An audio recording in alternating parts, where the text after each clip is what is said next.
नमस्कार, पुन्हा एकदा स्वागत आहे माझ्या यूट्यूब चॅनलमध्ये। एक शेठजी अत्यंत दयाळू होते। त्यांच्याकडे कोणताही व्यक्ती पैसे मागण्यासाठी गेल्यानंतर ते त्याला नाही म्हणायचे नाहीत। शेठजी उसने पैसे घेणाऱ्याला फक्त एकच प्रश्न विचारायचे, तू पैसे परत कधी करणार, या जन्मात की पुढच्या जन्मात? प्रामाणिक लोक याच जन्मात परत देतो असे म्हणायचे, तर धोकेबाज लोक पुढील जन्मात म्हणायचे। धोकेबाज लोक शेठजीला मूर्ख समजायचे। ते म्हणायचे, किती मूर्ख आहे हा माणूस, पुढील जन्मात कोणी पैसे परत करतो का? एकदा एक चोर शेठजीकडे पैसे मागण्यासाठी पोहोचला। शेठजींनी त्यालाही तोच प्रश्न विचारला, पैसे परत कधी करणार, या जन्मात की पुढच्या? चोर म्हणाला, पुढील जन्मात। शेठजीने पैसे काढून त्याला दिले। शेठजीच्या तिजोरीत भरपूर पैसे असल्याचे चोराने पाहिले। चोराने शेठजीच्या घरी चोरी करण्याची योजना आखली। रात्री सर्वजण झोपल्यानंतर चोर शेठजीच्या घरात घुसला। चोर म्हशीच्या गोट्यात उभा राहून योग्य वेळेची वाट पाहत होता। तेवढ्यात त्याच्या कानावर दोन्ही म्हशीचे बोलणे पडले। दोन म्हशी एकमेकींशी बोलत होत्या। एका म्हशीने दुसऱ्या म्हशीला विचारले, तू आजच इथे आलीस का?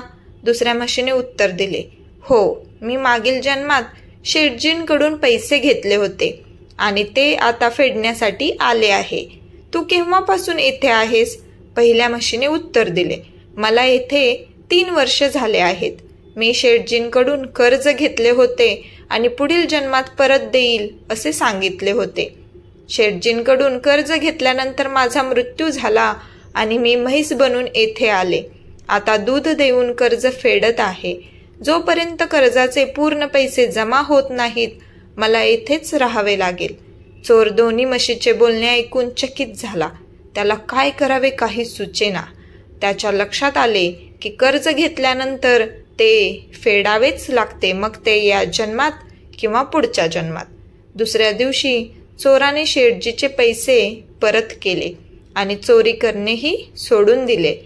लाईफ मॅनेजमेंट म्हणजेच या स्टोरीतून तात्पर्य काय मिळतो?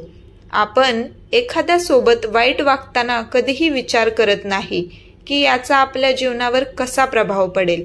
छोट्या छोट्या चुका ज्यावेळेस मोठी अडचण बनून समोर उभ्या राहतात, तेव्हा आपण विचार करतो की मी कोणाचे काय वाकडे केले आहे, म्हणून मला हे दुःख सहन करावे लागत आहे।